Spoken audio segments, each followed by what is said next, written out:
Buenos dias a todos e todas. Good morning, all.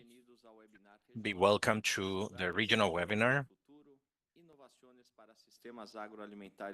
to Urban Sustainable Agri-Food Systems. We're going to start today on the framework of the World Day of Food. This event is performed in the area of sustainable urban food agri-systems with the support of the International Cooperation Program of FAO through the regional program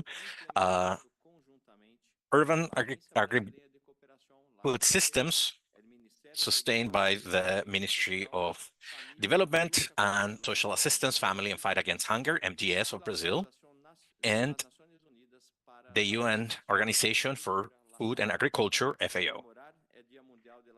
To remember the World Day of Cities makes us value the importance to have more efficient cities, inclusive, resilient, and sustainable. To get started with our event, I would like to present a video prepared by our team of communications. Please.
Como vimos em El Video, As we saw in the video, this, makes us remember the importance of facing social and economic inequality in urban areas, food and safety, and access to safe food, the impacts of climate change, generation of food to promote innovative solutions to common problems that cities face in the world.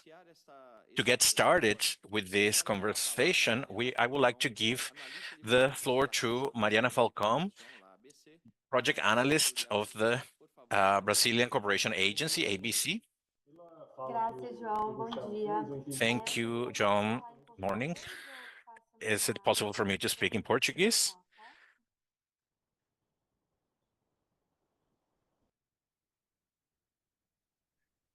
Tem uma interpretação, Mariana, adiante. Bom dia a todas e todas. É uma honra Good morning, representar all in all. It is a great honor to represent the Brazilian Agency of Cooperation of the Ministry of Foreign Affairs in this opening session on innovation for agri-food systems, urban agri-food systems, in the strengthening of the regional agenda in Latin America and the Caribbean. I'm Mariana Falcão. I'm a deputy coordinator in Trilateral South-South Cooperation, or ABC. Before, I would like to give a special greeting to Patricia Gentil of the Department for the Promotion of the National Secretariat of Food Security of the Ministry of the Promotion of Adequate and Healthy Food, National Secretariat and coordinator of the initiative Better Environment. Perdão te interromper, há micrófono. Sorry to interrupt you. There is an open microphone. If we can please check our microphones and close them. Can I continue? Sim, por favor, siga. Obrigada. Yes, please. Continuing with my greetings, I would like to greet of the FAO system, and I cannot forget Ingrid Zavaleta, who's the project coordinator. Also, I would like to acknowledge the authorities, experts, and representatives of local and governments of the countries that participate in this project. Ladies and gentlemen, this program, South-South Cooperation Trilateral Program of 2012, is a landmark in Brazilian international cooperation. This program tries to have all the countries in Latin America and the Caribbean, the strengthening and sharing good practices and programs focus on the strengthening of family agriculture and food security and nutritional security. It's a complete example of South-South cooperation that combines transversality and co-responsibility between countries in developing countries, and with technical capacity and international organizations. Throughout the years, this program has promoted the public policies such as family agriculture, sustainable production. The program also promotes the regional coordination, giving more protagonism to countries in the region about food security and sustainable development. In the set of programs and projects, this project that has this event today, that is a project 245, has a special meaning. It represents the meeting of Brazilian cooperation and widens the Alliance Brazil FAO to connect urban and rural policies and strengthening public institutions responsible for the provision, commercialization, and the food. This initiative acknowledges that transforming food systems requires a systemic approach that can comprehend the provision, consumption, and post-consumption, and to connect the food basis with economic and food institutions. This is key for our systems, food systems, for them to be more inclusive, resilient, and sustainable. To do this webinar at this time is a symbol. It gathers experiences, ideas that also feed the future in innovative spaces, dialogue spaces, and policies and food practices. On behalf of ABC, I want to reiterate the commitment of the Brazilian government with international cooperation that is so transforming and values shared knowledge amongst the countries of the global South, trying to find integrated solutions for our region. Thank you very much. Thank you, Mariana. It's always a great pleasure to hear from you.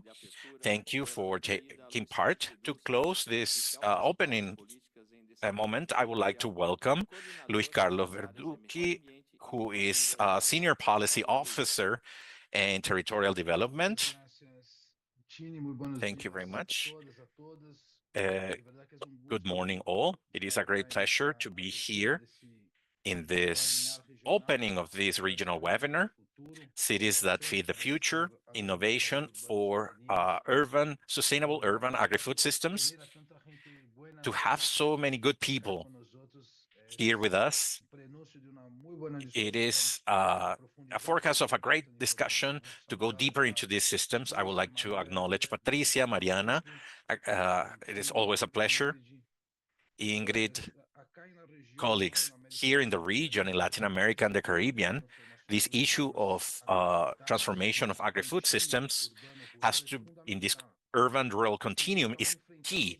It is key to face the challenges of food security, sustainable development, and inclusive development. According to our report, this status in the world since 2003, at around 8.3 million, 8.3% of the population in the region, around 56 million people, suffer from hunger, while 40.6%, something like 268 million, lives in conditions of food insecurity that is moderate to critical. This shows the urgency of strengthening policies and strategies that guarantee access to healthy food sustainably, facing at the same time structural inequalities in access to food and the territorial dynamics that affect inclusion, distribution, access, and consumption. Our region, according to CEPAL, we are more or less 663 million people. In the framework of a trend, a progressive trend of demographic growth and urbanization worldwide. That region is not different. Their urbanization process is quite intense and sets other challenges to think about food security and nutritional security. This shows the urgency of analyzing and acting between the opportunities that we have and challenges that we have with agri-food systems in order to guarantee access to healthy food through production processes that are more efficient, more resilient, and sustainable than they are currently. At FAO, or through the guidance of the member states, our strategic framework includes a priority program designed specifically for the promotion of sustainable urban agri-food systems. It is this is coordinated by John Intini and his team through the Better Environment area, because it is at cities and the environment that what's happening. We have a lot of innovation. There is a lot of things going on. And in that context, that this webinar is very timely to promote this innovation, to guarantee that those innovations go around between the different stakeholders in different countries in order to guarantee that the transformation processes are accelerated that are so important. This innovation is happening in practices, in the regulation, in the markets, in institutional dispositions, and can promote new ways of processing, distributing food that are going to transform the status quo. So from FAO, we're convinced that promoting this innovation that are conducting towards a more sustainable production and that propose more efficient technology, more innovative practices like agroecology, regenerative agriculture is going to help us to transform agri-food systems. You saw in the video, and you're going to hear here as well, the need to modernize the traditional commercialization channels and also for distribution, incorporating circular economy approaches, logistic efficiency, digitalization, and also innovations and initiatives focused to improving food education in terms of access to effectively healthy food. And this happens with a lot of work around the promotion of changes in the regulatory framework, in the governance, in different levels, not only internationally, but also at the subnational and even local levels, expanding the participation of citizens, promoting platforms that allow for dialogue. Anyway, I'm very happy to be here at the opening of this activity, particularly this October 31st, the World Days for Cities, to promote this interest in urbanization and to promote cooperation amongst countries to make the best of these opportunities of facing these challenges set out by accelerated urbanization, but also to contribute to sustainable urban development in the world. So this commemoration also promotes SDG 11 for inclusive cities, resilient and sustainable cities. So obviously, it is a great pleasure for this activity to be framed in our collaboration with the Brazilian government around the project strengthening of the regional agenda in food agri-systems for the urban-rural continuum of Latin America and the Caribbean, led here in the regional office by Joe Cini and his team. And I'm sure that if this webinar that we're going to have the opportunity to see and listen to innovative experiences and strategic frameworks that are promoting this sustainable production of food systems in urban areas and the contribution to food security, environmental sustainability, and resilience of territories. So I wish you a great webinar and making the best of this opportunity for all to learn and contribute to the construction of this better world that we all want for all. Thank you very much. Thank you very much, Luis, for your words and for being here in this webinar. It is a pleasure to have you here with us. This seminar is being transmitted through the FAO network, and I take this opportunity to greet all the people who are following us online, and we also ask you to share your comments in our social media using the hashtag World Cities Day and FAO Brazil Cooperation. Through the transformation of agri-food systems, we try to have structural changes in production and consumption and post-consumption. Today, we have Isis Núñez Ferreira, who is the coordinator of the Urban Agri-Food System and Food Security Division of FAO, to present this approach to transform agriculture through a systematic approach. Welcome, Isis. It is a pleasure to have you here with us. The floor is yours. Thank you, Joao. First, I would like to share my presentation.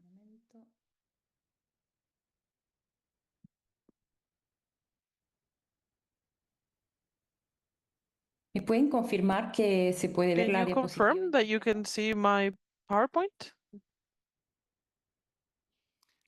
Colocar em modo pantalla, You Liena, need por to have this in wide screen mode. ¿No se ve en pantalla plena? Is this not in widescreen ¿Todavía? yet? No se ve, Isis. No, we cannot see it.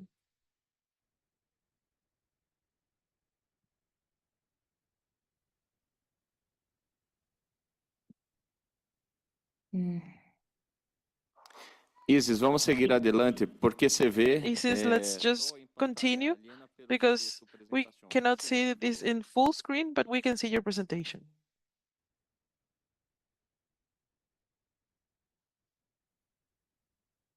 Sí, disculpe que no sé cómo cambiarla. I'm sorry, I don't know how to Pero ¿se puede change leer bien? this, but can you read this correctly?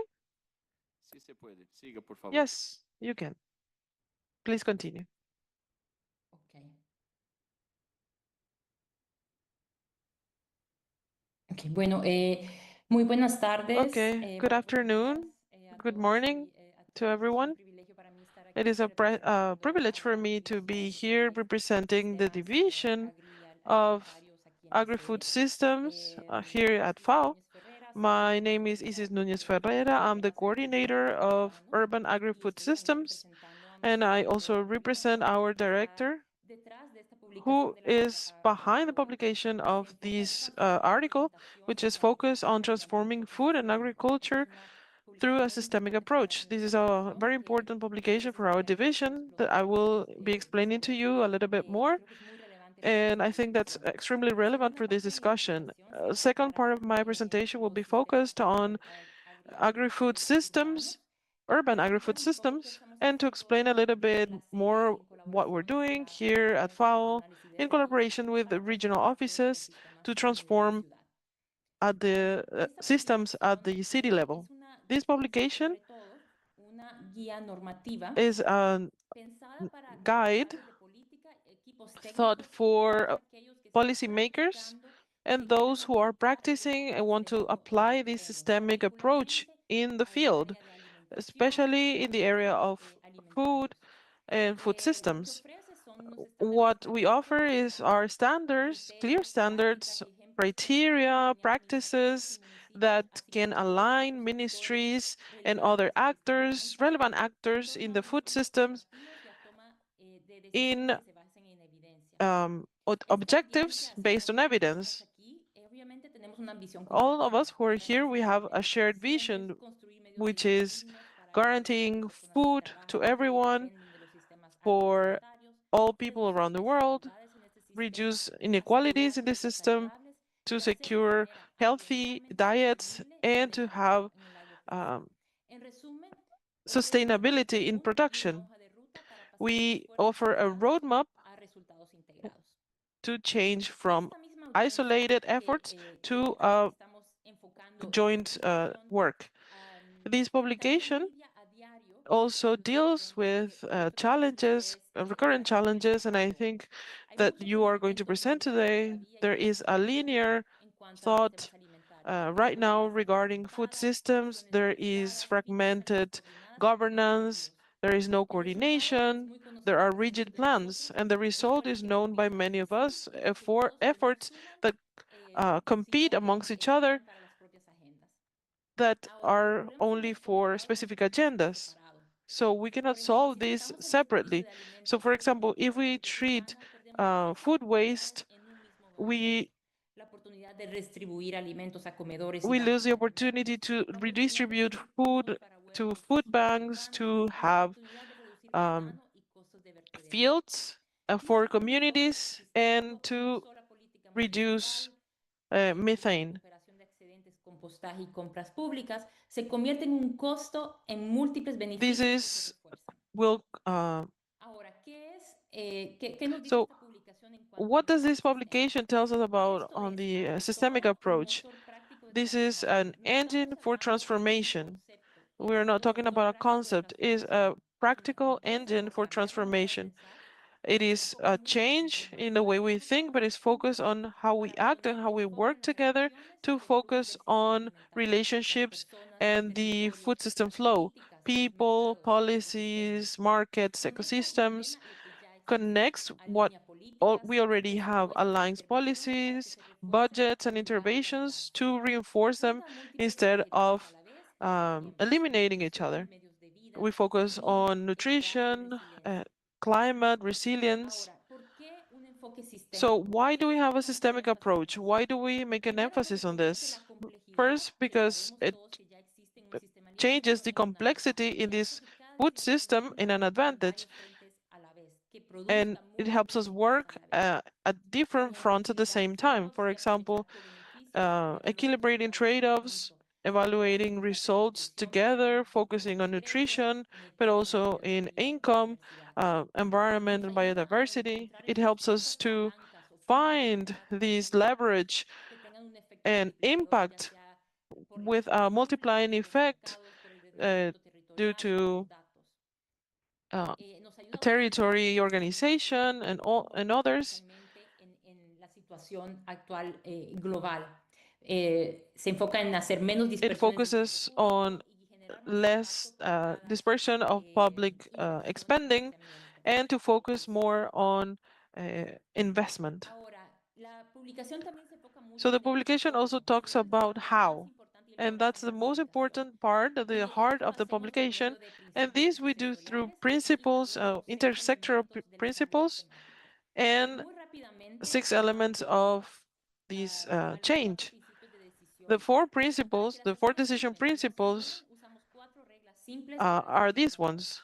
Primero es trabajar con la So first of complejidad y all, no en we contra de work ella. with complexity Debemos and not asumir el against it. beneficio We que need hay to cierta alimentación assume that directa there que is no podemos feedback and there predecir are y que se effects that we conectan cannot y prevent, tenemos que but diseñar that are para connected, and that ello. we need to design Segundo, tenemos que this centrarnos en to las acciones tackle this clave. issue. En el We need to ejemplo, also, number equilibrar trade y two, ban, la focus relación entre in precios y identifying, consumo, entre la doing, and geopolítica y modifying los sistemas del poder. key relationships between people and Tercero, tenemos power. que buscar múltiples Third, we resultados need to positivos en un consider de largo plazo. the Y actions that podamos affect afectar no solo la multiple nutrición, sino results también en los towards ingresos, a en los de vida, en el long-term clima y en la equidad. vision. Y cuarto, entrar por And fourth, palancas o to puntos de entradas work estratégicos y secuenciar las acciones para through multiplicar el impacto, entry ya sea points, strategic entry optimizar el efecto points dentro for de a la política systematic pública, los change, mercados, a inclusive more hasta la wide realidad systematic o los change. datos.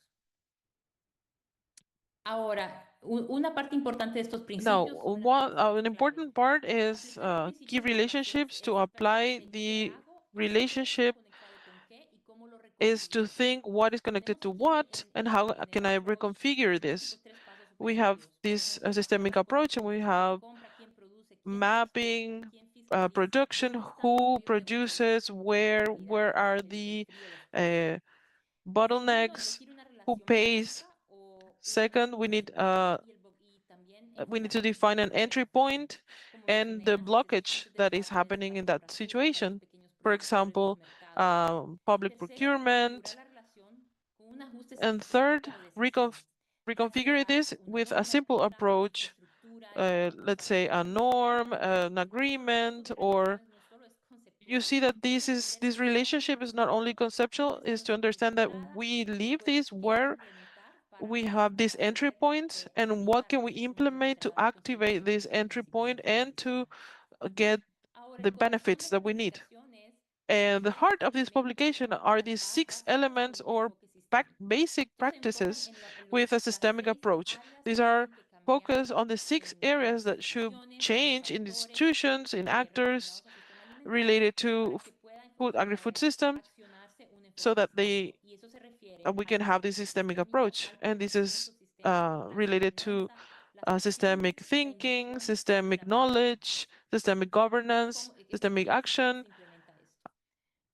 systemic Juntas investment, monitorean el and ciclo de la systemic decisión learning. pública y convierten la Together, complejidad en resultados. they Primero, el pensamiento sistémico es mirar el sistema change completo y mapear the los way we procesos, think. los flujos y los cuellos de botella que están acumulados. Systemic thinking, for Segundo, el example, conocimiento is sistémico es trabajar con evidencia para predecir analyzing and resultados y no thinking on enfocarse how en un we solo think. factor o indicadores que The solo consiguen systemic evidencias knowledge matemáticas. is based on Esto se logra al evaluar evidence, también and we can compromisos, costos y evaluate soluciones. commitments Pero and también vamos problems, a ver causes and los results, beneficios de and las it acciones sistemáticas. lets us see El tercero es the la gobernanza sistemática, poner en marcha links coordinación between real different entre actores systems. y a diferentes Systemic niveles, governance nacional, talks nacional about y local, efforts, con articulated reglas efforts claras para between decidir different juntos sectors with y clear así rules to pasar a decide una acción together, so sistémica that we can de pasar de acciones we can sueltas go a to systemic action acciones integradas. with El quinto es la integrated gestión actions. sistemática, orientar los recursos hacia los Invest indicadores systemic a aplicar y investment dejar de invertir is en to stop investing in things that are short term, that are not linked, or that cannot give us these benefits in different areas. And lastly, we have systemic learning. We need to incorporate continuous improvement. And this is something that is happening in agri-food systems. So why these six and not others? Because it corrects typical failures in agri-food systems, where we normally measure one result. Now we look at different benefits. Now we are creating cooperative leadership. So how do we start how do we start with this? So we need to choose an entry point that will generate us the most benefits. For example, public procurement or markets, as at the same time using governance with three practices, for example, with systematic learning or systematic investment, and we can combine this in different ways to reinforce these entry points that we can choose at the beginning. This slide only talks about to think about how we can, these elements are illustrated in this article, and we see the key shifts that should be given in order to start working in a systemic approach. In this systemic approach, the key change is to leave this focus idea to have a wider idea or a wider work. Now, to focus in a more concrete example, I wanted to present the example of Sierra Leone. They changed from agricultural sectorial agriculture to focus on equity and environment. The president created a council to work with different sectors, and in practice there were different objectives without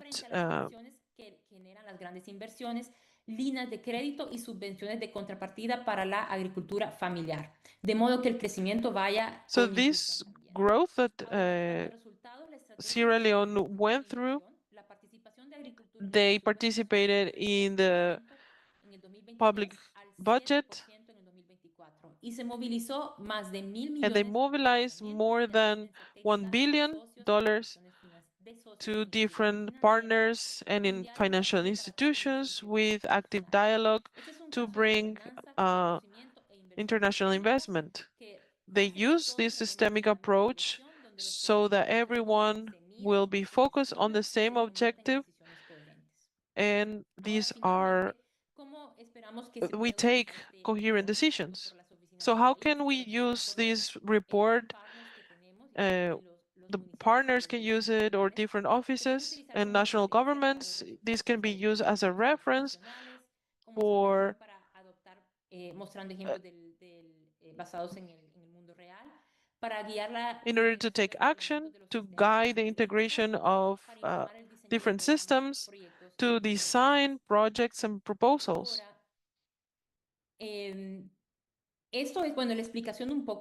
So the explanation of this systemic approach, but I wanted to now explain it from the urban perspective. And why? Because cities are the first line of security, food security. Now, every morning we know in Quito, Belo Horizonte, millions of people depend on agricultures, workers. These are the invisible networks that feed people and maintain economy moving. And we're here today because urbanization is transforming the geography of food. More than half of the world lives in cities, and this will grow to 68%. This means more than 200,000 people moving to cities every day up to 2050. And we know this will change demand.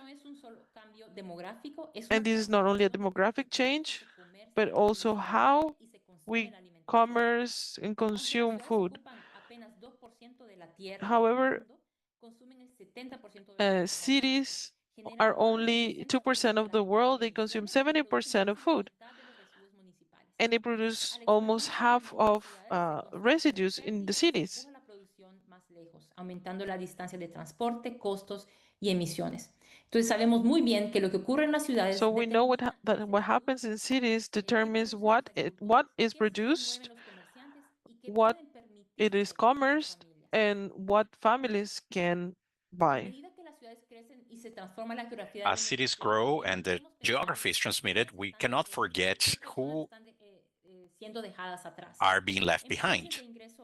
In low and mid-income countries, 1.7 billion of the citizens face moderate or severe food insecurity. In parts of Africa, the cost can be 20 to 30% higher. In low-income countries, urban homes can spend almost 2/3 of their income in food, suffering for lack of food when they have to choose between rent, medicine, or food. This geography of food that is changing before our own eyes, and how we manage cities defines of this urbanization is going to increase inequalities in food safety, or it will promote a change in tax policy. Why these systems are important, I think we all know, but just to mention very quickly, cities are entry points that are key to transform these food systems. It is important here to see that their influence goes beyond the administrative limits of the city. Local decisions have repercussions in communities, countries, and the planet.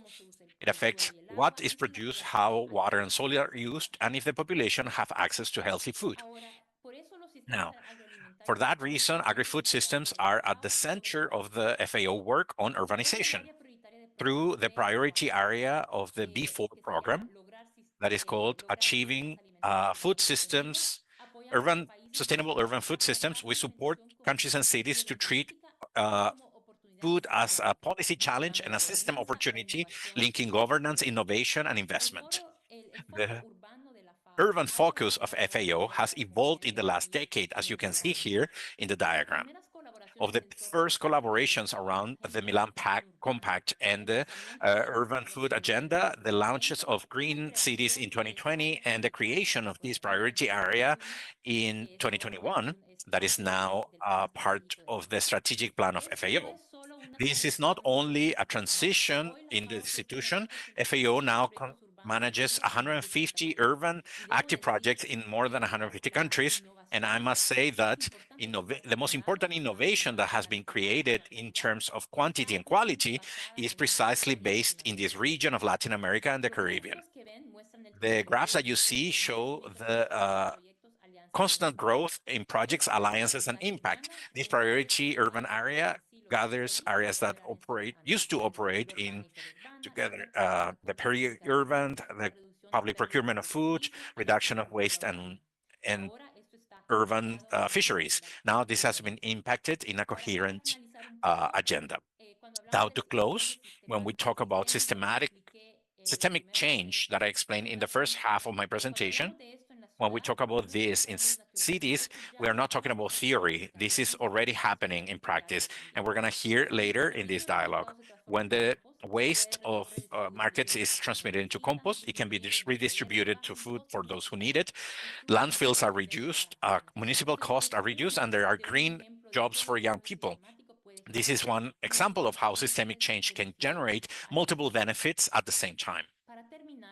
To close, I wanted to mention multi-level governance as a key aspect in the systemic approach. The systemic approach becomes real when we implement it, and that happens mainly at the local level, usually through local governments and many actors that translate global goals into and national goals into actual change. The local governments and other local stakeholders manage these entry points that I mentioned before that determine the development, the performance of the food systems, the collection of food and waste, public procurement, and food safety.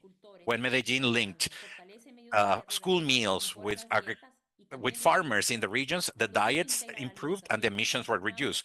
When Quito does this, resilience increases against floods, heat islands, and the prices. This is just to show a little bit of how this translates into the local level. This tells us that urbanization can increase inequalities or promote inclusion. This really depends on local governments to be able to be that inflection point as well. The role of FAO is to support and connect that leadership of these local stakeholders and the national government and their leadership, linking people with data, tools for governance and financing for the local authorities to create impact both nationally and locally. And I close explaining a little bit how we want to achieve this impact through 5 basic functions that include our technical support and policy advice, dates and evidence, facilitation and support to governance, learning and knowledge exchange, incidents, and communication.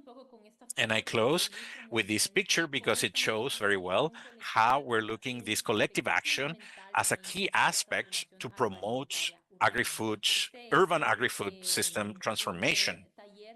This is a workshop, a global workshop that we organized last year that gathered more than 100 people representing 50 actors, stakeholders from the private sector, civil society, national and local government, as well as donors to generate a roadmap for this collective action.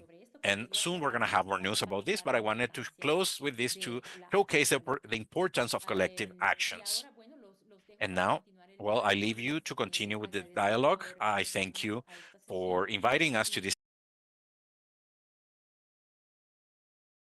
experiences that we are going to discuss today, that transforming urban agri-food system is not abstract, is to govern the soil, food, and well-being in order to have greener, fairer cities. Thank you very much. Thank you, Isis, for your motivating and inspiring presentation. This document that Isis shared is going to be disseminated in the region through the publication in Spanish and in Portuguese. To promote innovation also requires to learn from the voices that from the territory are promoting transformation, such as the case of the subnational and municipal governments that are implementing success experiences while rethinking the development models of cities facing climate change, inequality, human security, access to food, healthy food, the technology gap, and connectivity, amongst other challenges.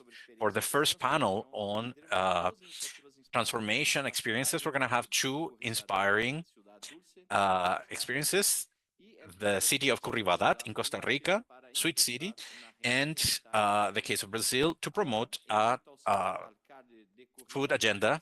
I now invite the mayor of Curridabat, Mr. Errol Solano, to share about the Sweet City initiative.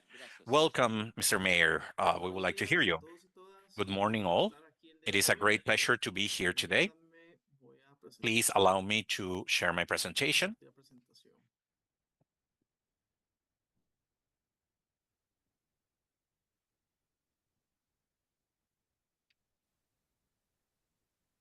I think I'm on screen there, right?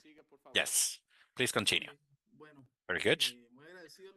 Very thankful for your invitation. Us in Curridabat have worked a lot for many years on the issue of agriculture and food, thinking more in a city that is 100% urban. These are topics that usually are not considered frequently. We work this in the concept of our city, and to show a little bit, I shared that we generate for 15 years or so a model of urban management based on nature that is called Sweet City. This, in general terms, what aims for is, as local government, not to think in the city as, or the municipality as a generator of services where people live, but to design a city to for all living beings that inhabited it, because we know that the interconnection is key for the subsistence of mankind itself. So we have been looking for all our policies and our administration in the municipality to think about centering nature as part of it, of our management system.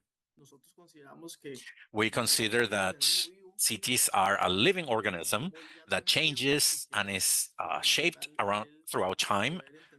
And to be able to understand these changes are key, that us as municipality, we have to transform ourselves based on nature.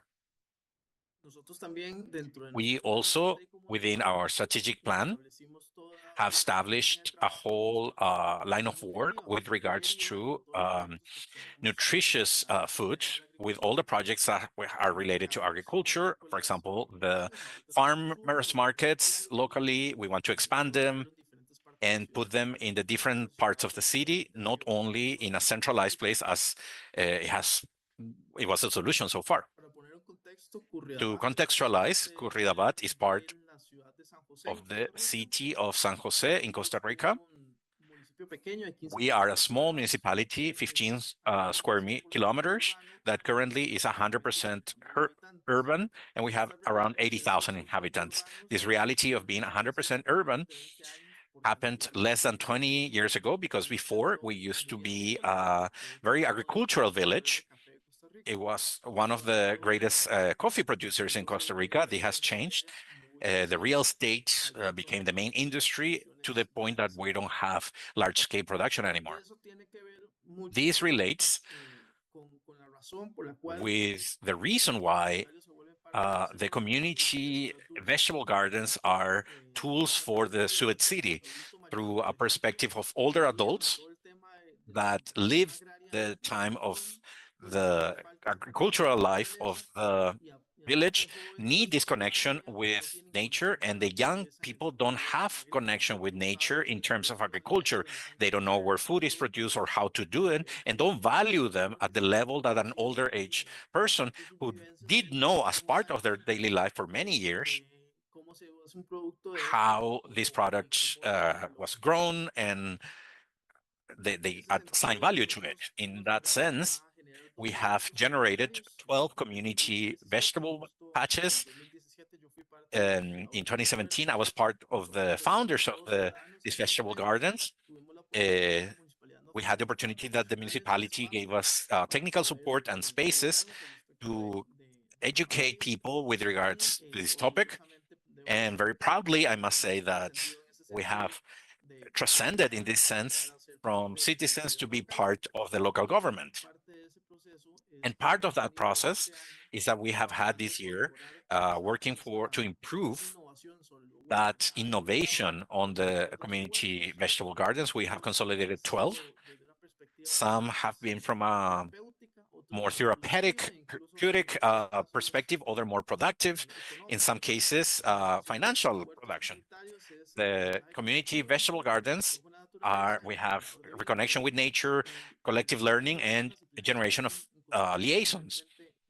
In urban areas, maybe the realities are different in Latin America, but the human connection, human liaison in urban centers is difficult. People don't relate to each other very much, even though they're very close by. And that type of space have allowed us to connect them. This picture that you're seeing here is from a few weeks ago, where we opened a flower mandala to improve pollination in one of our vegetable gardens. This is one of the more active vegetable gardens, and the neighbors were able to create this activity with the support of the local government. You can see the number of people who came. It was very enriching, because there's our neighbors and family members who have seen the effort of their family members working in a community vegetable garden since 2017, and it's a great achievement to be able to have this flower mandala for pollinizing flowers for pollinizer insects. Besides the vegetable gardens, and as a key part of the whole process of food systems, we have a municipal cuisine center that is a link between that process of the vegetable gardens and how we educate on food, that as a consequence, when we generate this learning, people can also generate entrepreneurship and innovative projects, and to generate economic development and also cultural development, because part of the educational process is to understand the link between our local foods and our culture, because little by little we have lost this in Costa Rica, and now we're rescuing that cuisine history. In this process, one of the vegetable gardens is used by the students to generate their finished products, in some cases, particularly in a smaller scale, but allow us to have this connection between the people who maybe don't know how to grow food, but they want to learn how to cook and educate themselves on the topic, to have a closer relationship and direct contact. This vegetable garden is cared for by the chefs in the cuisine center and the students that attended. And in the second photo that you can see below is very symbolic, because all these products that you see there are cooperation processes between the students. In the case of the lettuce, these are lettuces that a student took a few days, and I saw the picture and I brought it to this presentation. The honey and the cocoa come from neighbors that produce honey, because Sweet City has a lot of relation with planters, particularly bees. And the dry chilies that you see on the right, these are part of my personal vegetable garden. And I had asked because my plant was producing a lot of chili pepper. So we were able to harvest center, and it's all part of understanding this corporation of projects that have been generating the link between the people who came only to the cuisine center to learn how to cook, but now they also bring their own food to grow more plants in their own vegetable garden.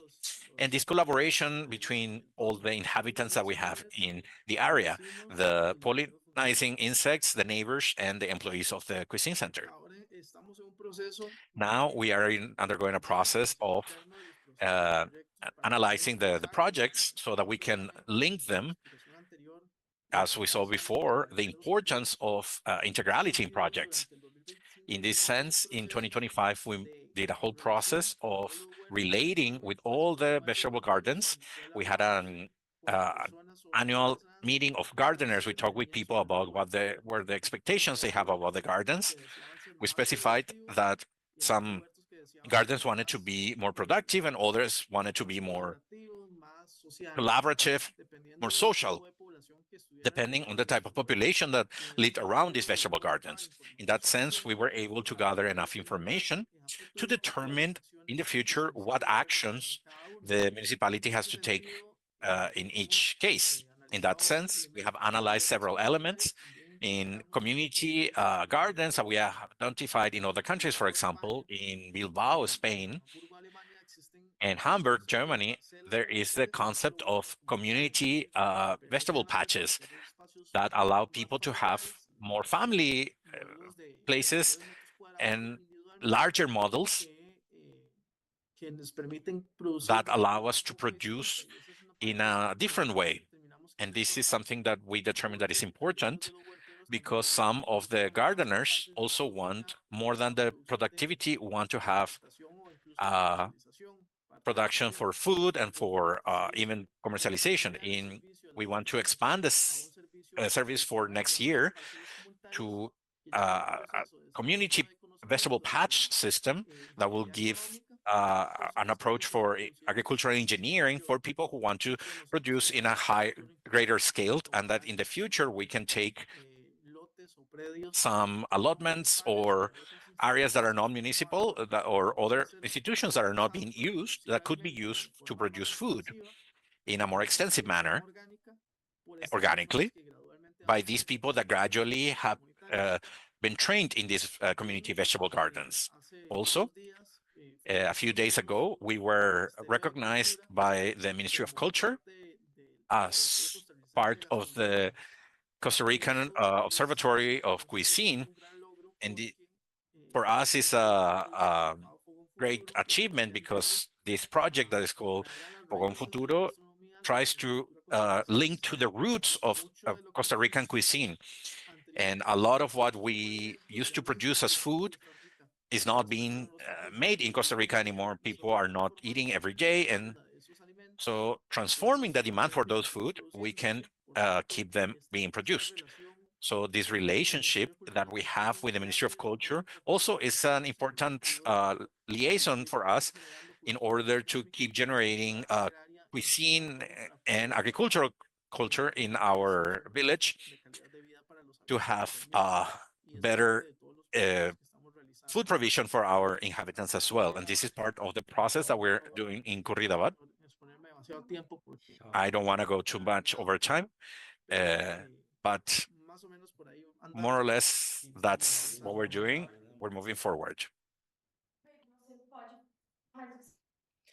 Muchísimas gracias. Thank you very much. Por su presentación, muy motivadora, muy inspiradora. Aprovecho a Thank you so much felicitarte for aqui your pelo presentation. Congratulate you and your team from the city of Curridabat, de cidade buscando ecossistema which is a model trying to find the sustainability. Agora tem a palavra João Paulo Pérez. Now we give the floor to João Paulo Pérez,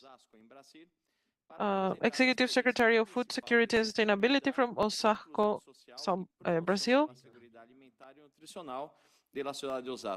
João, por favor, queremos te escuchar. Gracias. João, the floor is yours.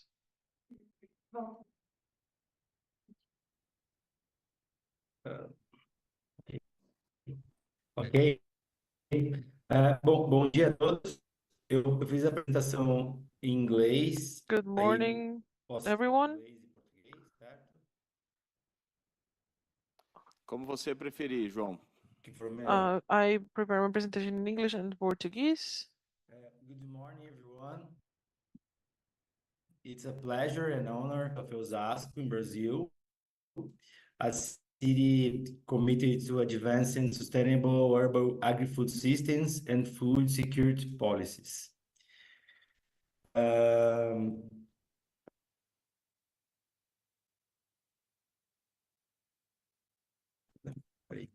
Sorry.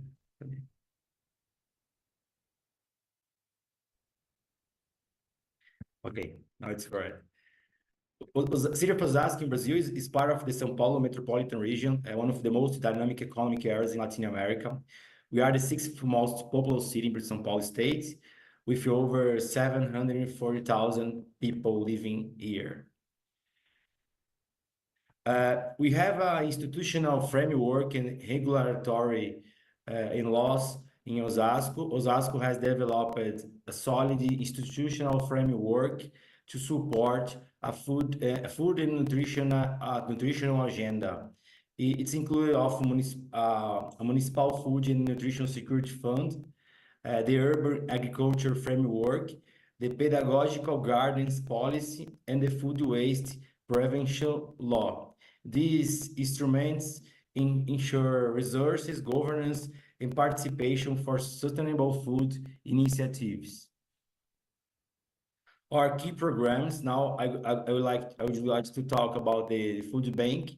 The food bank Osasco works with the acquisition program for family farming. We have more than 16 partner companies, private partner companies, and in 2024 we collected more than 1,400 tons.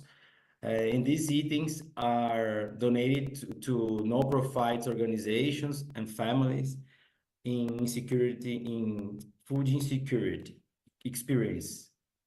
The food bank is our flagship initiative. It rescures surplus food from markets and industries over, like I said, 1,400 towns per year, serving more than 158,000 people during the year with 100 no-profit organizations. When we work with food waste, we are combating food reduction of greenhouse gases.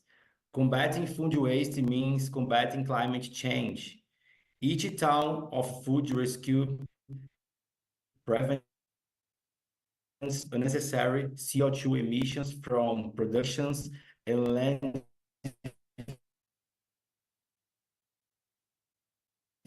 This is imposting and reuse. Osasco contributes to a circular economy and to our municipal emission reduction targets. We have urban school gardens. Osasco promotes agroecology within the city, transforming underused spaces inside schools in productive gardens. We have more than 21 urban gardens and involve more than 17 local farmers and educators. Our green axis, 80 kilometer corridor and community participation. We have now a new program we call urban orchards, são pomares urbanos.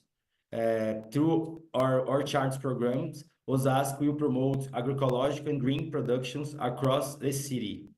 Our urban orchards complement this strategy, turning public space in landscapes with native fruit trees and the link between food, nature, and citizens. This program will be work with a no-profit organization, the Casa Viva Instituto, working together with the municipality. We have a food acquisition program, it's a federal program. Osasco in the last 2 years, we have 1 year, sorry, we have mobilized near only 1 million reais in federal resources, ensure fair trade and healthy local food supply. We buy this food from farmers, workers, and distribute to people in insecurity food experience. We have a lot of networks and connections like Lupa, Juliana Tangari is here, federal government, Milan Urban Food Pact, and the Brazilian Food Network, the Rede Brasileira de Bancos de Alimentos. We made the first Osasco's emission inventory of Osasco's emissions greenhouse now, and we have some information here between 2018 and 2023. We have reductions of 1.4 of total emissions, the CO2. In 2021, we have the highest point of emissions. In 2020, in the pandemic period, we have the lowest contribution. The main emitting sectors, we can say here, 42% from transportations. It's a mainly individual road transport that causes greenhouse emissions here.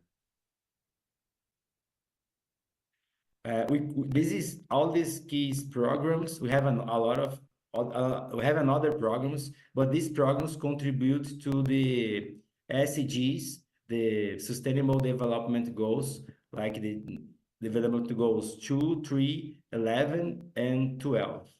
In Osasco, we believe that fighting hunger also means protect the planet. I put here on phrase of the singer in Brazil, Caetano Veloso, that people are meant to shine, not to die of hunger. Thank you for this opportunity, João, to share some experience from Osasco's in my city and your city also. And we remain open to cooperation and knowledge exchange with FAO and other cities here in Brazil. Thank you very much.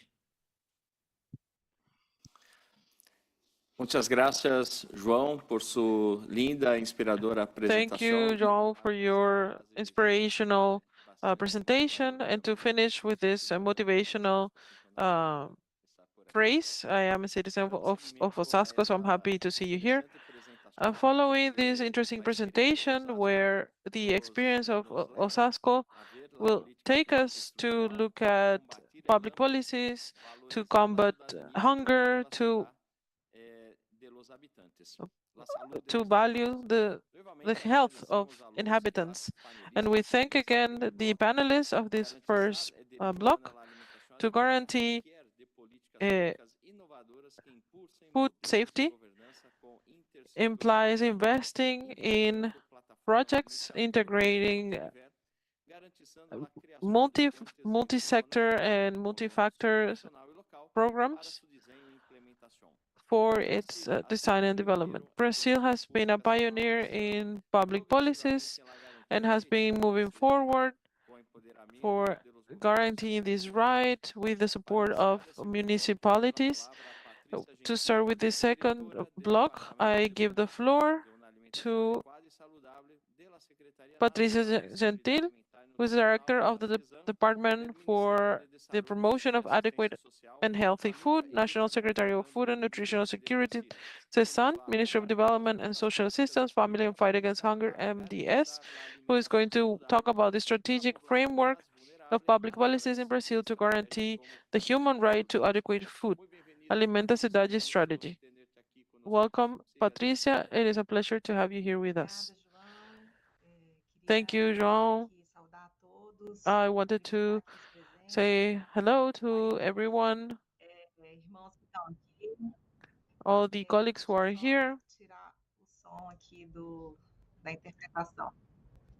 I will mute the interpretation. I wanted to greet the team, everyone who's here involved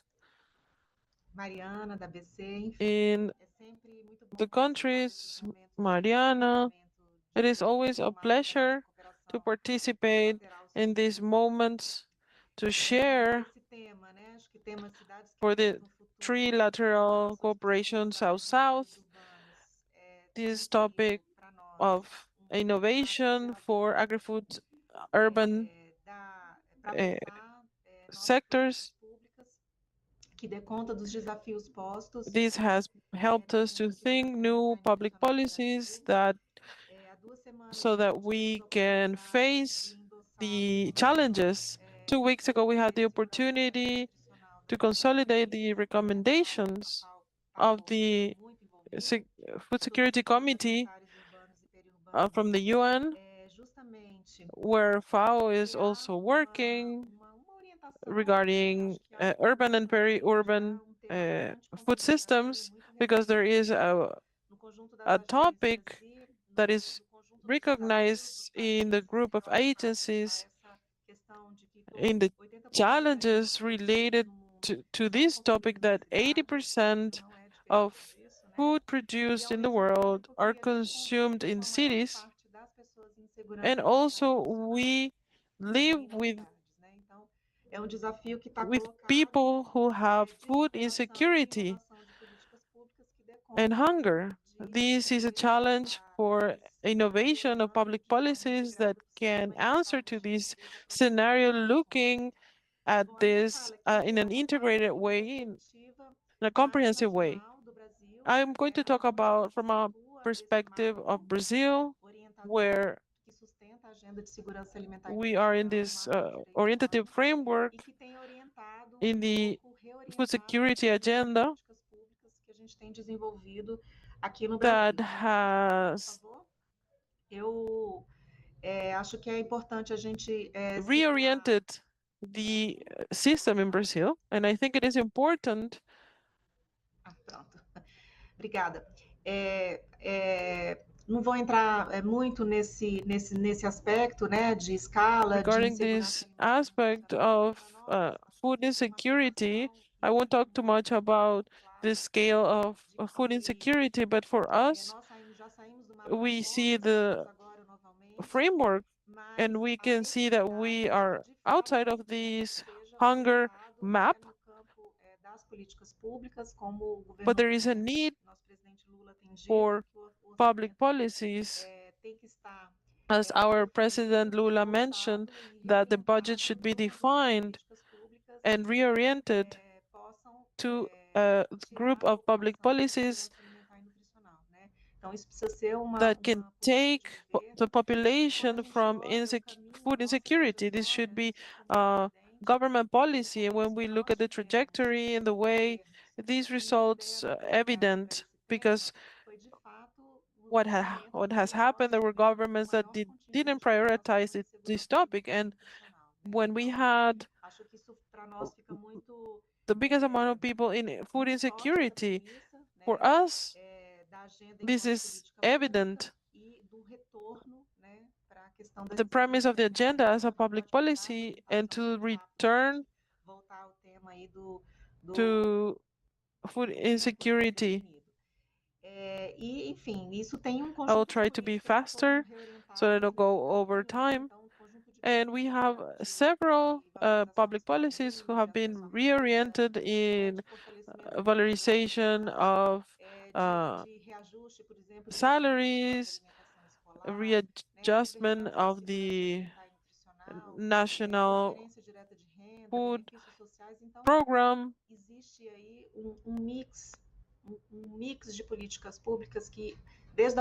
There is a mix of public policies from production to food consumption that together build a great difference so that Brazil was able to leave this map of hunger and to secure food safety.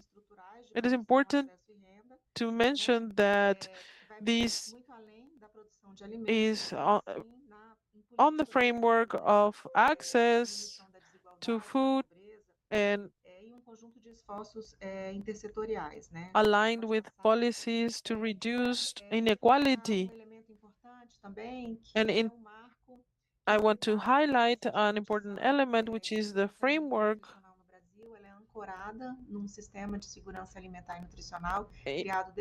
in the agenda, which has been created since 2006 from a law that defines the food security and nutritional national system, CISAN, with different objectives. And this system has different characteristic intersectorial system with the participation of society. And this system is not only theoretical, we have a concrete roadmap with these several elements which are we have a chamber that administers these intersectorial work between different ministries. We also have a council of food security and nutrition, and every 4 years we have a conference with a lot of people from Brazil participating. This is a multi-scale system in the federal, and all states are adhered to this system, and also in municipalities where almost all, we have around 2,000 municipalities, and they work in this agenda of food security, food and nutrition security, which is organized in an intersectorial agenda. And I won't give you that many details, but this agenda is very wide and it needs there is a group of policies that answers to these demands, from strengthening family agriculture agricultural practices, urban agriculture, and it's a group of para o Brasil, né? Isso tudo é concretizado por meio policies, de segurança alimentar e nutricional que and this is all gathered in a plan e que tem that implementado por meio dos diferentes ministérios que compõem. it is implemented every 4 years through the different ministries which are part of this system. So what is the challenge that we have? In Brazil, 87.4% of the population live in urban areas. There is huge inequality in territories and climates. We need to understand the urbanization processes. It is very important to recognize that urban hunger is different than rural hunger. Urban hunger is marked by the access of accessing to food. So we need to organize how people access to food, and we need to have answers in public policies for urban territories, not only from the viewpoint of the market. Esse é grande desafio e a gente precisa reconhecer que a gente não está falando só This is a great challenge, and we need to recognize that we don't talk only about hunger, but the lack of food and access to food, but also food quality. We have an urban area marked by overweight. Que tipo de alimento tem chegado aí na mesa das pessoas, né? Pode passar. And we talk about not only access but quality. What kind of food is on the table of people? So we have these huge challenges. It has been organized by the ministry that I represent with these 3 ministries. We have no marco, né, dessa governança multinível. We have asked the municipalities in Brazil to work with this multi-level organization, priorizando os territórios periféricos urbanos e as populações em and they are widening the access to food and prioritizing populations who are in a situation of vulnerability and risk. And this is the objective of our strategy, which is called Feeding Cities. We have objectives from different municipalities, and these municipalities have policies, and we have support tools. Capacitação, desenvolvimento de capacitações e promove pouco essa cooperação intermunicipal. Temos vários parceiros, né? And promotes intermunicipal cooperation. We have several partners where we have very good technology for innovative relationships with the municipalities. Currently, we have 102 cities. The greatest cities in Brazil are involved, around 77 million people, and with many partners involved. This Institute for the Future and some universities that also contribute with tools and innovation and scientific evidence, because all of our agenda is evidence-based, scientific evidence-based. The strategy is defined with 8 guidelines that guide our agenda as well as the municipalities. The first guideline is access to food, where we reinforce, we support and promote the teams from the perspective of equality, looking into territories outside and food swamps. We also talk about popular restaurants, solidarity kitchens, soup kitchens, and teams that support this access. The second guideline that discusses the supply, which is availability of food, with supply and distribution food infrastructure that works on the perspective of proximity and access to healthy foods to Brazilian populations in these territories. And here we talk about fairs, public markets, teams that have this public perspective and of access to bring food closer to the population that are more vulnerable. We talk about healthy food, so less access to healthy food. We have a conversation about urban and peri-urban agriculture under the perspective of sustainability and local resilience to prevent food waste in the perspective of circularity and efficiency of resources, the education and coordination of information.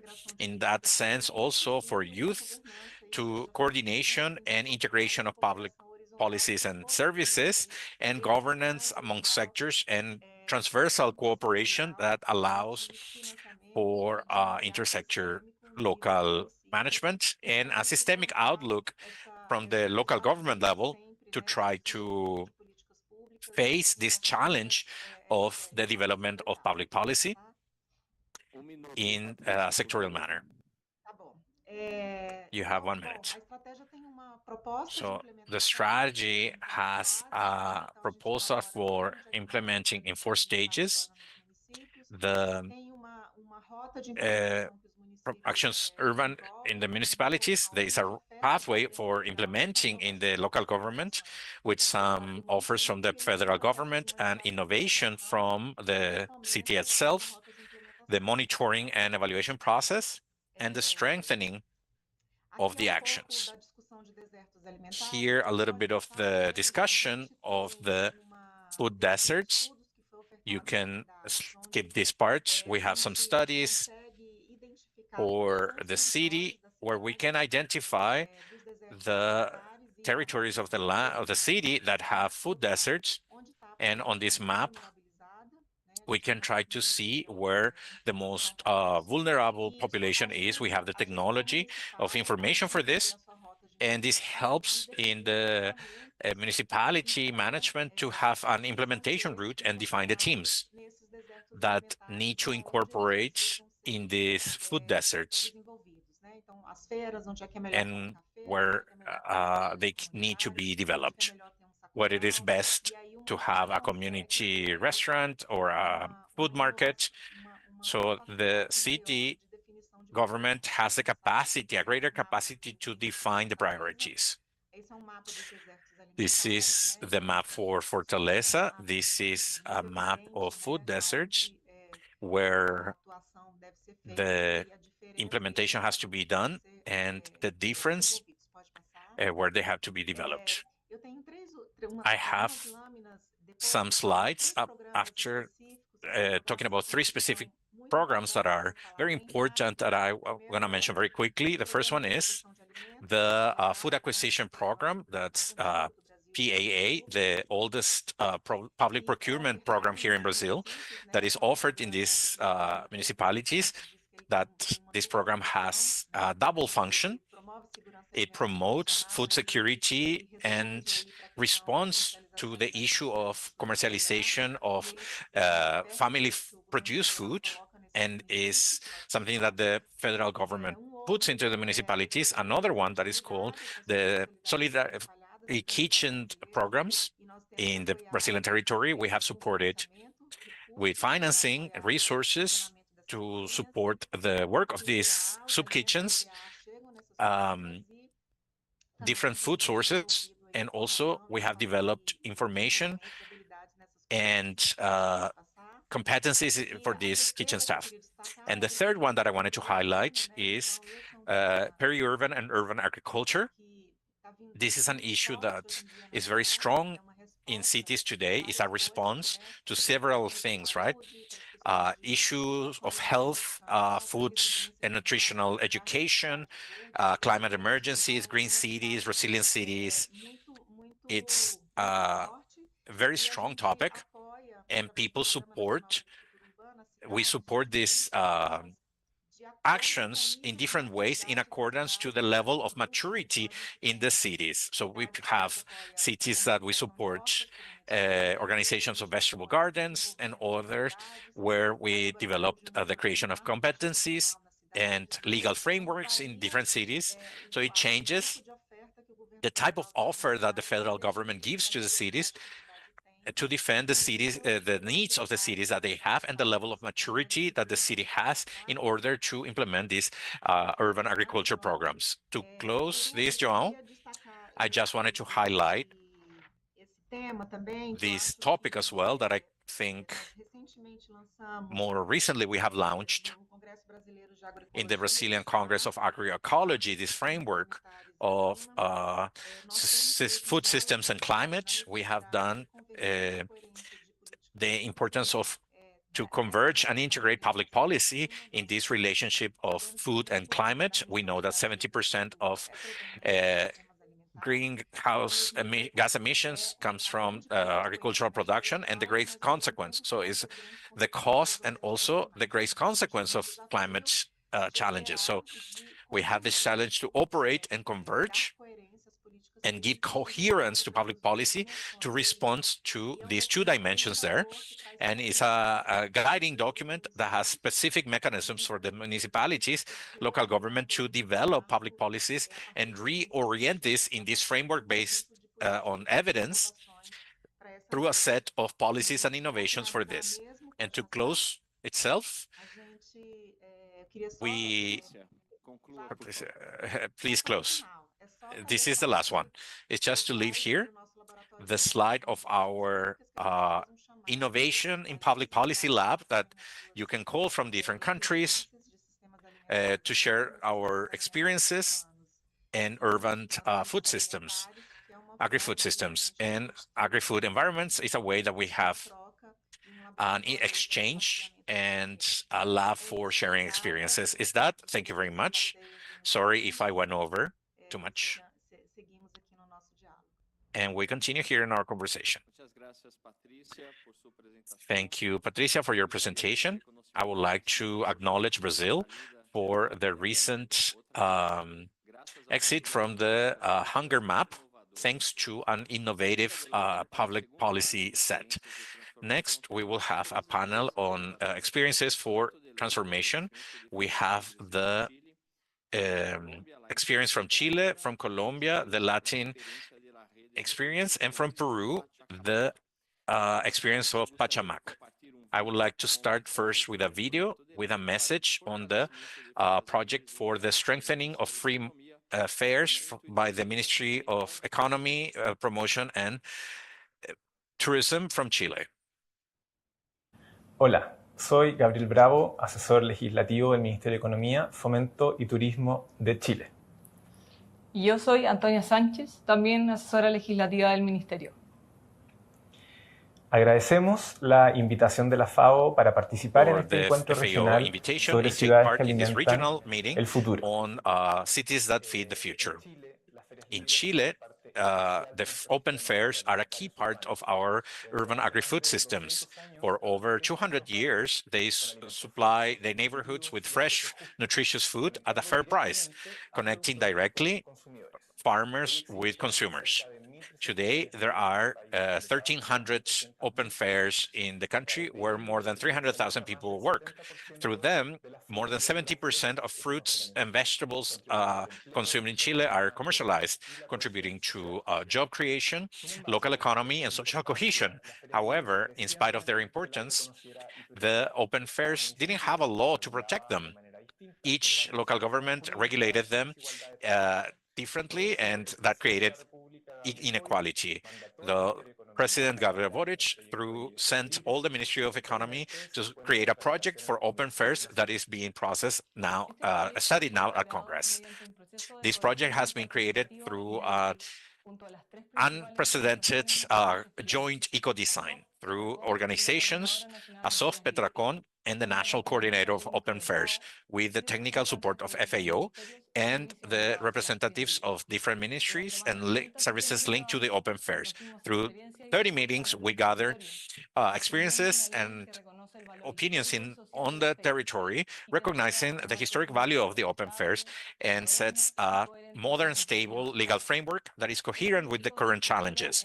The project is structured in three great axes. In the first place, to provide legal certainty to the activity. For the first time, we have clear procedures for the creation, modification, and functioning of the fairs, with uniform criteria and transparent at the national level for the provision and renewal of municipal licenses. Second, to strengthen the democratic representation of the fairs. Each fair is going to have a committee elected by the stakeholders. We're also going to have participative municipality council to facilitate dialogue with the local and national government. The next project is to integrate the open fairs in urban and food planning. The municipalities will have to include in their community development plans the access to fresh food by the population and the existence of fairs in their territory. With regards to urban planning, the fairs are going to be acknowledged as part of the key urban infrastructure for food provision in the regulatory plans. Likewise, the project promotes environmental management and reduction of food waste, in promoting fresh food and recycling, as well as circular economy measures and cleaning shared by the municipalities. This shows an innovative outlook in for urban agricultural systems. It includes food security and environmental sustainability, consolidating fairs as key spaces for a more healthy, local, and just food system. We want to reaffirm the commitment of the Chilean government with an agenda that promotes inclusive cities that are more resilient and sustainable, where the economic development goes hand in hand with social activity and sustainability. We thank FAO for accompanying this process and generating regional integration instances that promote shared learning and public policies in Latin America and the Caribbean. Thank you very much.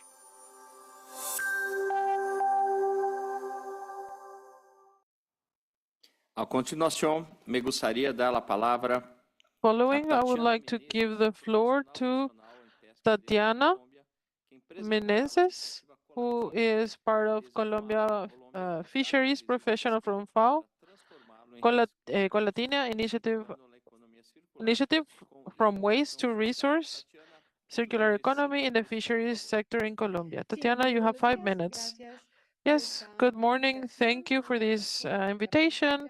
I'm going to share my presentation.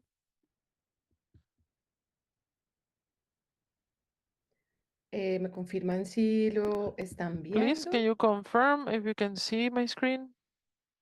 Sim, siga, por favor. Yes, please continue. Perfect. This is Colatina. This is a project for circular economy in the fisheries in Colombia. Colatina is born as a social innovation project and here we went from waste to resource. This is the organization of men and women related to fisheries that are located in Tumaco, in Nariño, in Colombia. That's called Asofa Libre. They work cleaning fish in Tumaco daily, and they receive the product caught by fishers. They receive different types of fish, and they would clean them. They would take their skin and their insides for the final consumer. And this work, these are people who are fish cleaners, and their families would receive around $35 per week. However, they organized themselves and they found that it was a waste before, the insides of fish and the And the skin is a new product, and this is an innovation that prevents waste and helps the families of these fish cleaners. What before was a waste, now this is a source of that becomes a cleaning product with many benefits. These they would take, and we have supported them with this project so that they can elaborate this with the minimum conditions for hygiene. Is like a mobile kitchen that allows them to have the space and everything that they require to prepare this. Now, thanks to Colatina, these same people can get around $45 per week. There is an additional income that has improved their life condition, and there is a value in the impact of the social level, economical level, and environmental level. This is the dream of Colatina.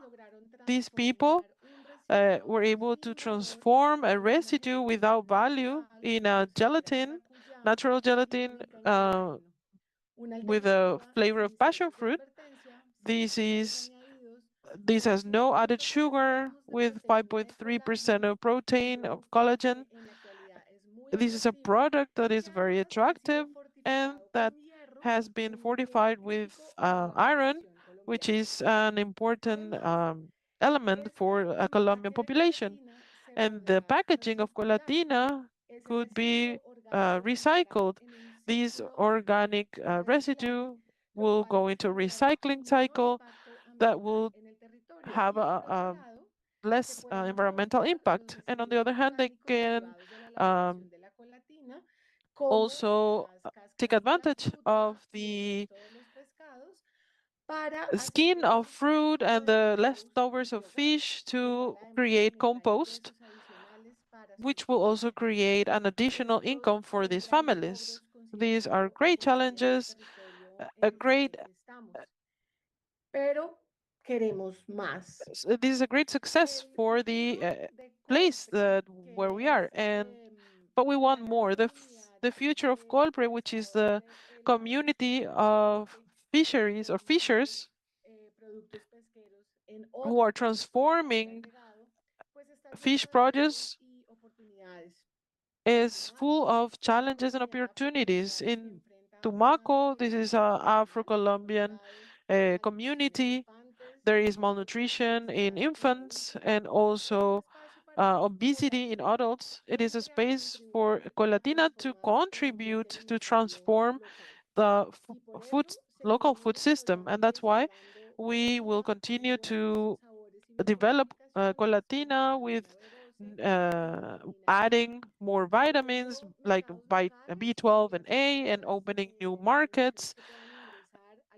And we want Colatina to get into the school meals and also national markets that allow the creation of a cluster of innovation in circular economy and in the region. Our dream is that besides Colatina, there are new products with biodegradable packages.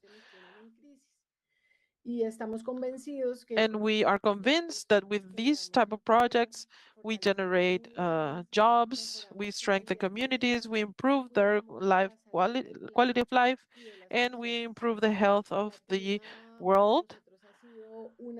Colatina has been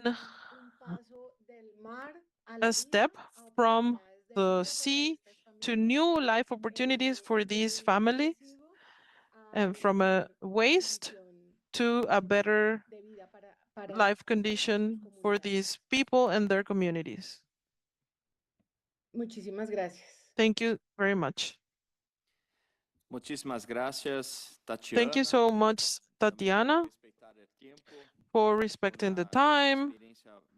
This was great experience from Colombia. I want to congratulate the work of Asofa Libre, who's incentivizing that men and women work together, giving new life to waste. Finally, we have from social society, we have Erico Tueroconza, Secretary of Community Meals of Pachacamac, Redopa in Lima, the community experience in food recovery and distribution in Peru. Buenos días. Buenos días, ¿me Good copian? morning. Can you hear me? Sí, te escuchamos. Yes, we can hear you. Qué bueno. 5 minutos, por favor, Eric. 5 minutes, please. Sí, vamos. Sí, gracias por la invitación. Quería compartirles Thank you for the invitation. I wanted to share la experiencia de aquí with you the experience de la red de ollas de Pachacamac. in the network of community meals in Pueden apoyar con- Pachacamac in Peru. En esa experiencia de realizada desde el inicio de la pandemia, During the pandemic, trabajando en we have been working innovadoras aquí in innovative solutions in the territory of Manchay, a la fecha nos tiene bastante optimistas y con bastante esperanza de seguir trabajando. which ¿Nos pueden apoyar are con el hopeful to proyecto? continue working. No lo puedo avanzar. Can you please go to the next slide because I cannot do it? Bueno, vamos a ver. Ahí, un poco la, Okay. de la realidad del Perú. Es, The reality of las Peru datas, is this one. You see the data here hay algún are very interesting, realmente but there is fija de las ollas comunes, la ración diaria que el Estado está otorgando actualmente we have these community meals, de 2 soles uh, 20, ¿no? Lo que and the government only gives 2 soles, which is $0.6 per day per meal. es muy poco lo que recibimos del Estado, pero And this is very, very small what we get from the government, y llama and bastante la atención. it's extremely worrying. Next slide, please. Hay 4 ejes de acción que venimos There desarrollando. are 4 Primero, action de alimentos, axes. digamos, The first is recovery of food. nuestra palanca, ¿no? This is our leverage. It's Nos enfocamos what we focus more on. varias misiones y aportes. We have received Ha tenido seguimiento del apoyo de la support from FAO, hemos sido 2 veces ganadores del premio and we have won prizes on good practices. Actualmente venimos reflejando esto con 2 brigadas de recuperación, tanto en And campo, we have 2 groups of recovery of food in fields en mercados. and El in otro eje de markets. acción que venimos desarrollando es la panadería. The other axis is the community bakery. We have 6 bakeries that bring fortified bread. Our territory is the one with more anemies in the territory, lack of iron. De las granjas de gallinas ponedoras. I have been working yesterday in the project of chicken. Y finalmente son los huertos hidropónicos. And we have 10 farms of chicken and also the hydroponic gardens. Regarding food recovery, we recover 150 tons in the market. As you can see, these are the teams of food recovery that are working at different markets and in different fields.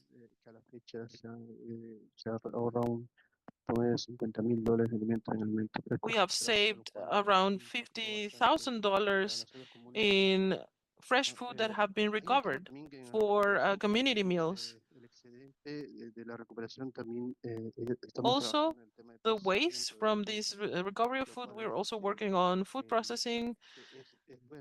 From this waste, And this is an additional component on food recovery. Trabajando la consolidación y el marco. We're also working on the consolidation and the conceptual framework for the first food community bank in Peru. Ahí pueden ver Julia. Here you can see Julia. She's the president. La invitación de la FAO. Lo interesante de su trabajo que ella hace son los panes fortificados. She is the one who produces the bread, fortified bread. Todo esto es de panes fortificados y el territorio de Pachacama es el tercer distrito. In the territory of Pachacama, this is the third territory with highest index of lack of iron, and the objective is to eradicate this disease. And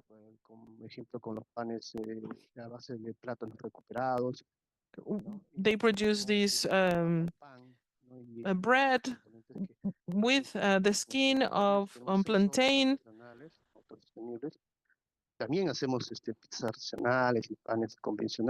We also produce different type of bread with a high demand in the territory.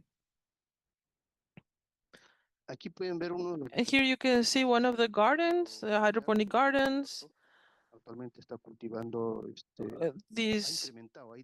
Our colleague, we have 240, the production of lettuce. This is a garden for 240 lettuce. And we take this production to different fairs in Lima. They have a huge demand, and there is a community character in this production of lettuce. The community participates in a collective way, in a solidary way. Es justo de ayer que hemos terminado de poder culminar, ¿no? El proyecto de las gallinas ponedoras. This is also the project from chickens. We work with a specific variety of chickens who lay eggs only, and we have 10 farms of this type of chickens. And what's interesting is the production of these larvae, and 30% of their food is from the larvae from these flies.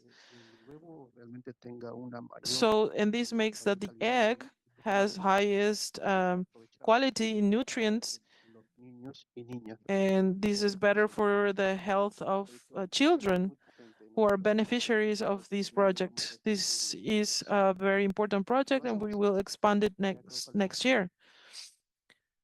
One of the contributions that we are doing in the political agenda in the territory, you can see here the demographics in Pachacama, Lima. You see the hills. And we have been promoting these community meals. It is important that we have a law. And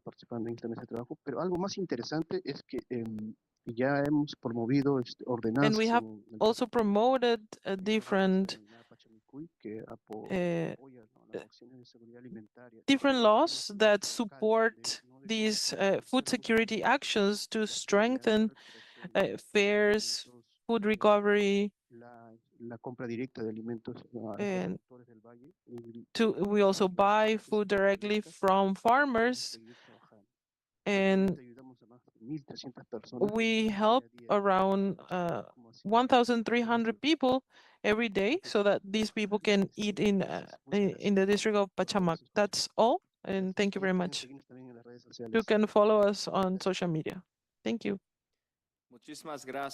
Thank you so much, Erico, for sharing this valuable information of experience of social innovation to guarantee food security in Lima. We're also going to follow you on social media. This example shows how organized society can be motor for change with the commitment and collaboration to reach more fairer society. Thank you once again to our panelists for sharing your experiences with us. For the third block and final block of this webinar, we're going to have the participation of networks of key stakeholders that are key for the implementation of the urban food agenda.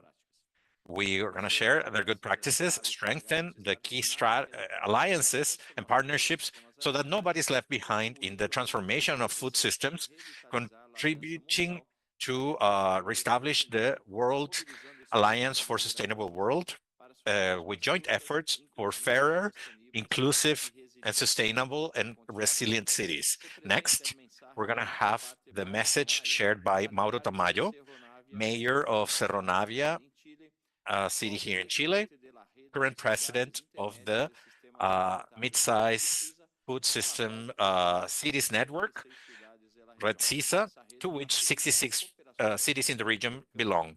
This network facilitates the exchange of knowledge and integration about governance, agri-food systems amongst authorities and municipal teams. The video, please.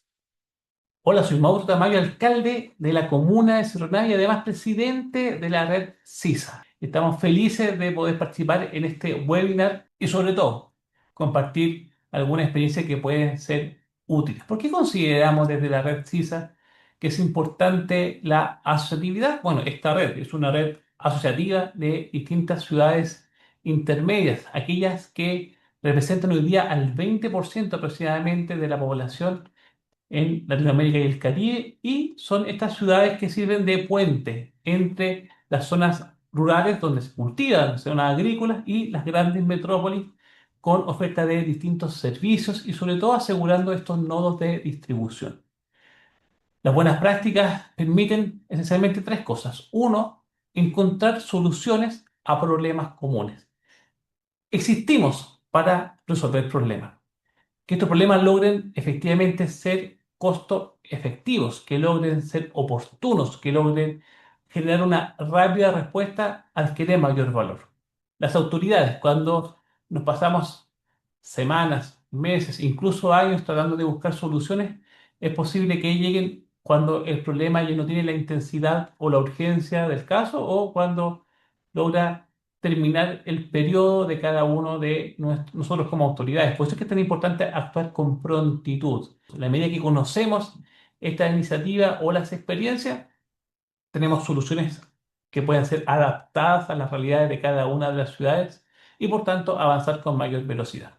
Segundo, conocer nuevas experiencias también nos permite conocer los errores, las dificultades, cosas que son habitualmente desconocidas. Muchas veces los errores, los problemas, los guardamos debajo de la alfombra, no somos capaces de comunicarlos y eso es un gran error. De las equivocaciones, de los problemas también se puede aprender y muchas lecciones incluso más valiosas que de las buenas prácticas, de los aciertos. Por eso es que es importante tener este banco de buenas prácticas, pero también con todos los problemas de implementación que han tenido que subsanar y de esa manera, como les contaba, dar una solución oportuna y efectiva a alguna necesidad de nuestras comunidades. Y tercero, crear estas redes también permite ser más eficiente en la administración de los recursos. Habitualmente las ciudades intermedias tenemos que estar lidiando con gran cantidad de problemas, pero con pocos recursos. No tenemos tiempo para el error, para equivocarnos, para probar distintas iniciativas. En síntesis, estas redes al menos permiten tres cosas. Uno, ampliar el abanico de opciones para resolver un problema. Segundo, ahorrarnos tiempo en ellos. Y tercero, ahorrarnos recursos para su implementación. Es decir, es una tremenda ganancia. Por eso que, por ejemplo, les quiero compartir una experiencia que puede servir de referente. Nosotros en la comuna de Cerro Navia implementamos el año 2019. En diciembre se acababa el año nuestro banco de alimentos. Sin duda para la región, para vecinos de Argentina, México, Brasil o Colombia, un banco de alimentos no tiene ninguna novedad.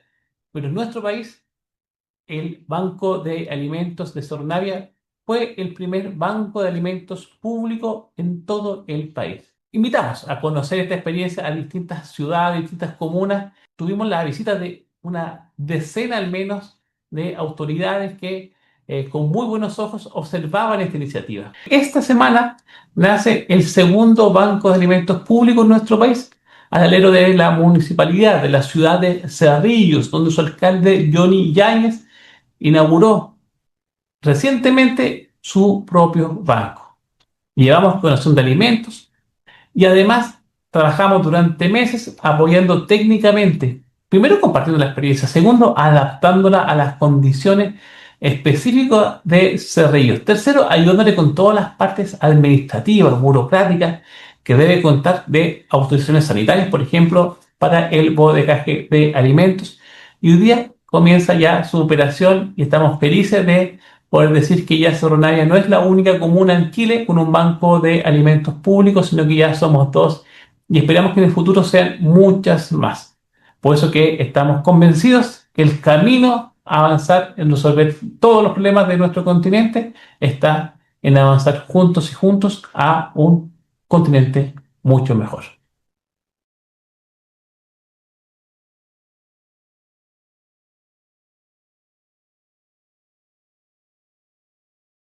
For our comment with regards to the topics dealt with today, we invite a regional partner that is very valuable, the Institute Food for Tomorrow, represented by Juliana Tangari, who's going to share about the LUPA initiative, the Urban Lab for Food Policies.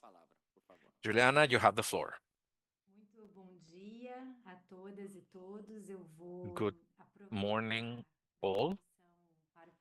I'm going to take the opportunity of that we have Portuguese interpretation. I'm going to speak in Portuguese.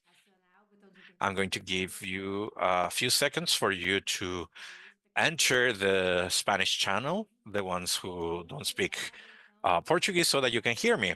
Thank you so much, João, for your kind invitation. It is always a pleasure to work together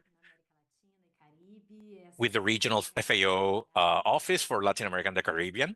This is a conversation that we have been having for a long time.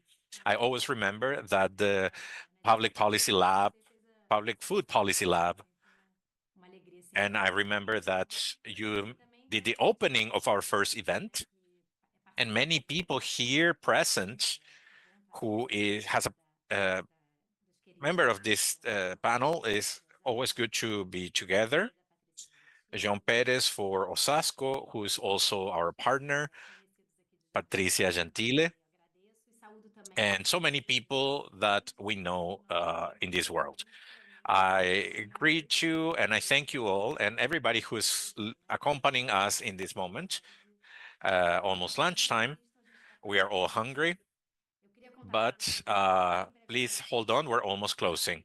I want to share a little bit of our experience with LUPA, which is the Urban Lab of Food Public Policy. It is an initiative of Comida da Manhã with the financed by philanthropic organizations, mainly Brazilian, but also some international ones, that for this to be free for the cities taking part in the lab. And we have many partners with a very large network. We call it content partners, mentors, such as academia centers, research centers, and civil society, cities that are partners of the program that we call mentor cities, such as Sasco, that is part of our program. And it's been part of us together. This was launched in 2021, and we do annual editions, and we're going to the 5th edition next year in the selection process of the cities that are going to enter this group starting next year. LUPA was born as a platform.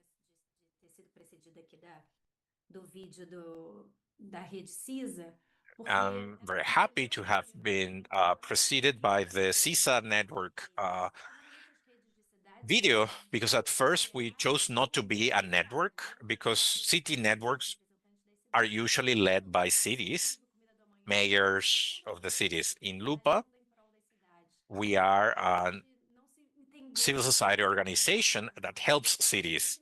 We don't see ourselves as a network, but as a platform to face mainly in the breakage of the national food security system in 2019, and also the return of Brazil at that time to the hunger map. The COVID pandemic in 2019, the destructuration, the lack of coordination nationally, that was always very important until 2018. So from there is that we have the eagerness of working in favor of cities, and also to have a proposal to integrate fair food policy systems, going beyond the policies and programs to fight hunger and malnutrition.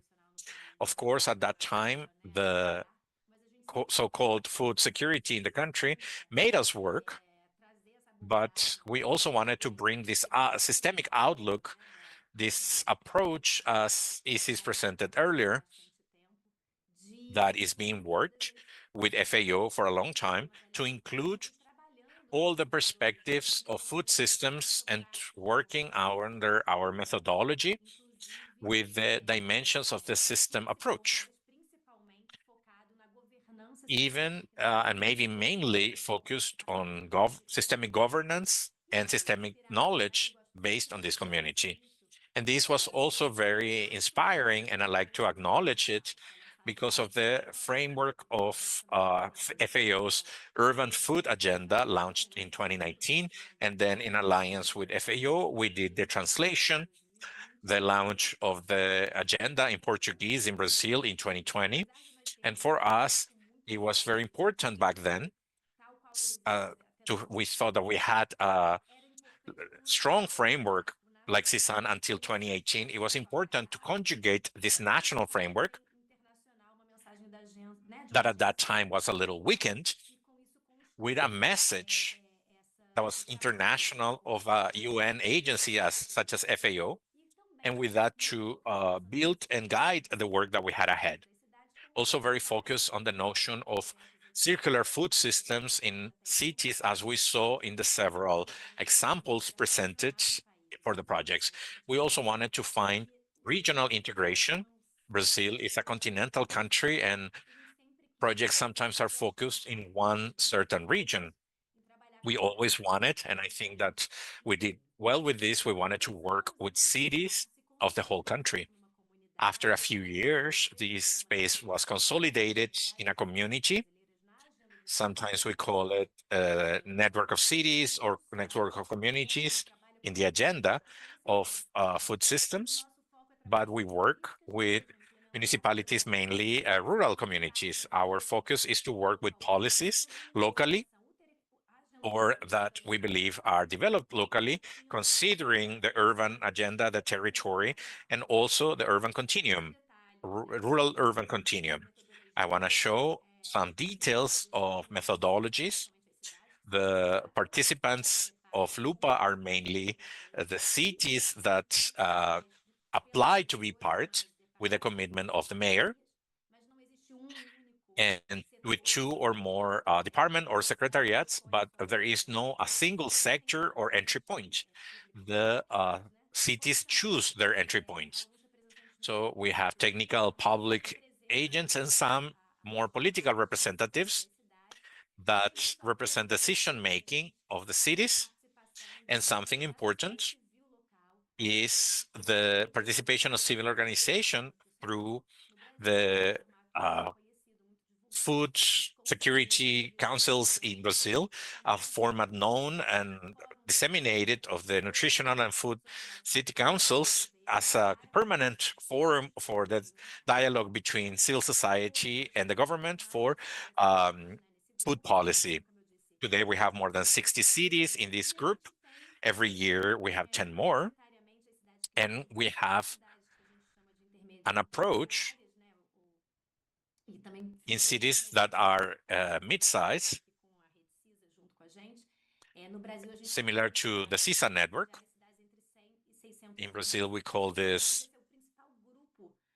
mid-sized cities to 100 to 600 1,000 inhabitants. This is the main type of cities that are part of Lupa. This richness of stakeholders and regions and challenges and also solutions make Lupa a fertile environment. We have several activities that are carried out based on the demand and the needs that are proposed by the cities. We do constant interviews to understand where we need to work, but we also work with a gamut of options for different topics. And in that way, we shape what we can do every year. In spite of that gamut of options, we see more specific approaches. Last year, for example, Brazil suffered a lot with climate emergencies. And we have seen this very strongly, the climate adaptation. This year, we have seen very strongly the agenda of the agroecology transition, the strengthening of this segment that is more vulnerable, that needs to migrate towards more sustainable food production, and how cities can act for this transition. Another topic that is more and more present is the issue of multifunctionality of public teams. For example, now in the presentation, the mayor was saying the food bank is a known team, there is no innovation there. I could say that no. There are teams that could be typical, they could be innovative still. John told me that the food bank of Osasco, that was the catalyzer of the whole food agenda of Osasco, and Osasco today has that dynamic presented because it was born out of the food bank. So we look into more and more teams that can develop, see several other functions given the budget restrictions that all of the governments face. I would like to conclude this presentation. Quería compartir con ustedes. I wanted to share with you that this is a community of people. We have a lot of people who are part of Lupa. We work on a principle of horizontality, of equality, from the regarding of the political maturity. This we respond to these demands, and we work building trust always. That's fundamental behind public policy. There are people who are thinking and executing, and these people need to feel strengthened. We understand that these people, to transform these complex issues of food banks, we need to work on the level of conscience and convincing people, and that's why we think that this is really important. And I can't stop highlighting that besides the community practices, visibility of cities, we also, with this relevance of Lupa, we try to become an agent that works on messages of people. We can take the voices of people, of cities, from the national level in Brazil. We have been very active in the construction of we work with the Ministry of Development in different cities. Leva essa mensagem das cidades do Brasil e por que não dizer da América Latina, do Sul global, que são sempre marcadas por muita desigualdade e, portanto, muito criativas nas soluções. The cities in Latin America and South America are extremely unequal in the solutions that they found. We have a lot to teach, especially in the global north, because we have a continent that is extremely urbanized. The percentages of urbanization are higher than the average. I leave you with two reflections. On the one hand, we need to recognize the need to act with these practices of systemic approach at the municipal level, and we ratify this message of FAO that is reproduced from FAO Latin America, of the systemic approach for transformation of the food agenda.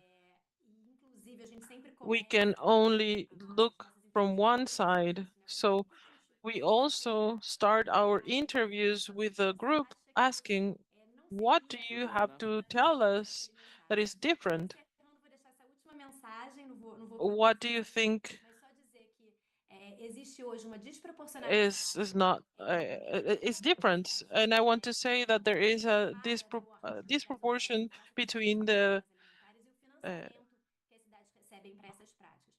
for the transformation of food systems, and